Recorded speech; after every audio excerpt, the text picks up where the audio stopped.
आज से जगन्नाथ भगवान जी की रथ यात्रा आरंभ हुई है और उसके बाद भगवान जगन्नाथ जी अपने भाई बलभद्र और साथ में अपनी बहन सुभद्रा के साथ अपनी मौसी के घर गुंडीचा मंदिर में रहेंगे 7 दिन तक और वहां लोग उनकी पूजा करेंगे, आरती करेंगे और साथ ही साथ महाप्रसाद चढ़ाया जाएगा।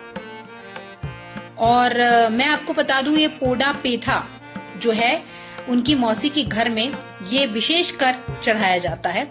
दूसरी बात मैं आपको ये चीज और भी बता दूं कि इनकी मौसी कौन है। ये माना जाता है कि जगन्नाथ मंदिर का निर्माण जिन्होंने करवाया था वो थे राजा इंद्रुम्न और उनकी पत्नी गुंडीचा देवी थी।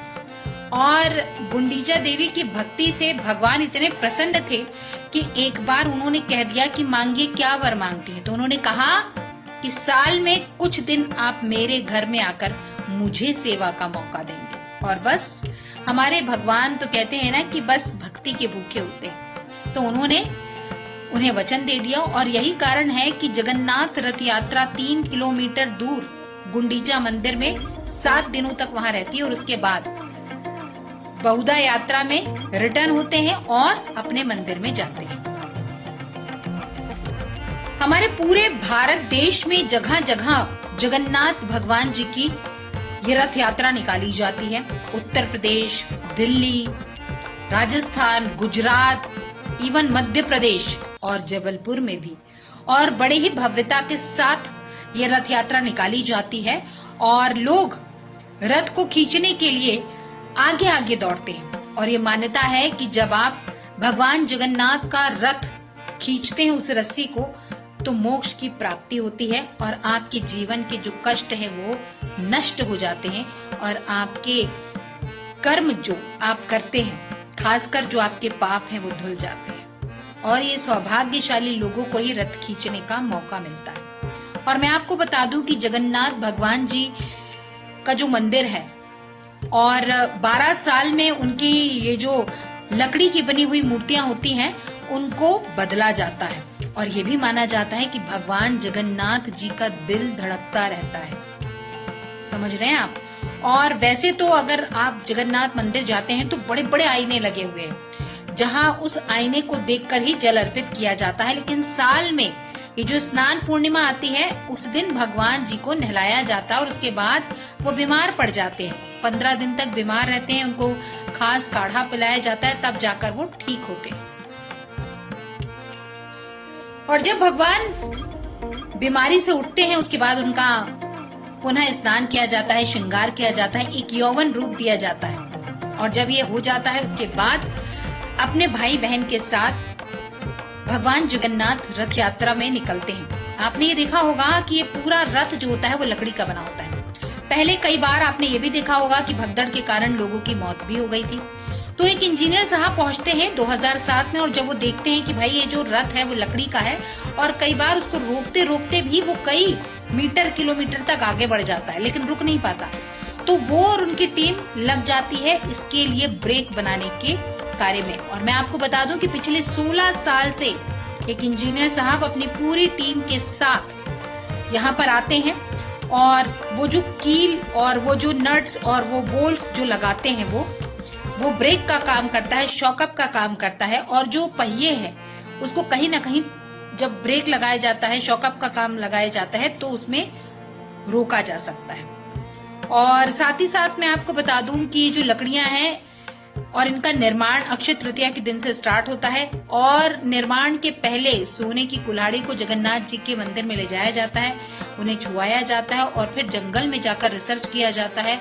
वो लकड़ियां जो निर्माण की जाती हैं उसके पहले मैं आपको बता दूं विधिवत इसकी आज्ञा भी ली जाती है। फॉरेस्ट डिपार्टमेंट में बकायदा बताया जाता है, फिर वो लकड़ियां लेकर आई जाती हैं और उनको उस साइज के अकॉर्डिंग बनाया जाता है। और मैं आपको बता दूं कि ये जो कार्य है बहुत ही बारीकी से किया जाता है, मेजरमेंट के साथ किया जाता है। सबसे पहले बलभद्र की जो रथ यात्रा निकलती है उसमें मैं आपको बता दूं कि उनका जो नाम है वो तालध्वज के नाम से जाना जाता है। उसके पीछे होती है सुभद्रा जी का रथ जिसको देव ध्वज भी कहा जाता है और नंदी ध्वज जो होता है या गरुण ध्वज हमारे जगन्नाथ महाराज जी का होता है।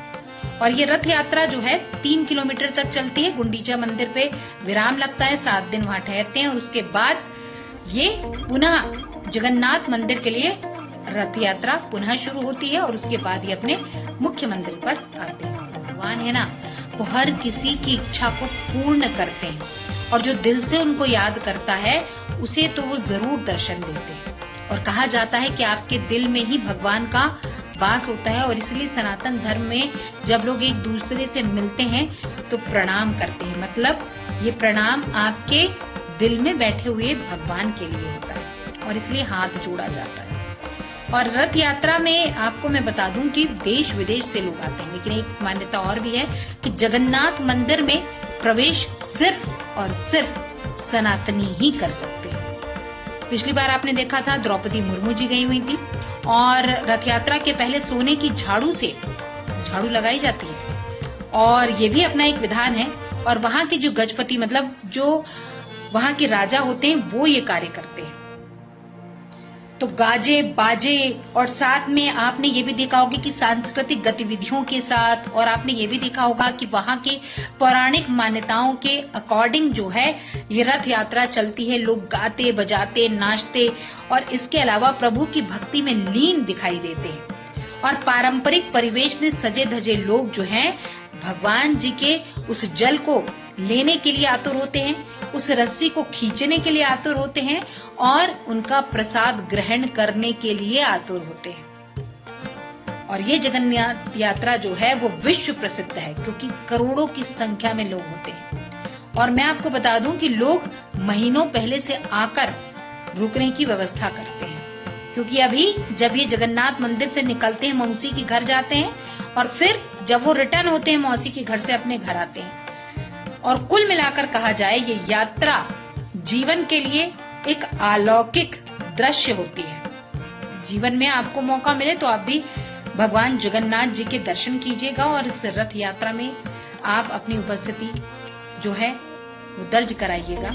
और वैसे हमारे पूरे भारत देश में जहाँ जहाँ भगवान जगन्नाथ जी का मंदिर है वहां से रथ यात्रा निकाली जाती है और सभी लोग उस रथ यात्रा में उपस्थित होते हैं, भगवान का स्मरण करते हैं और उनका भात तो भैया जरूर लेते हैं। जय जगन्नाथ।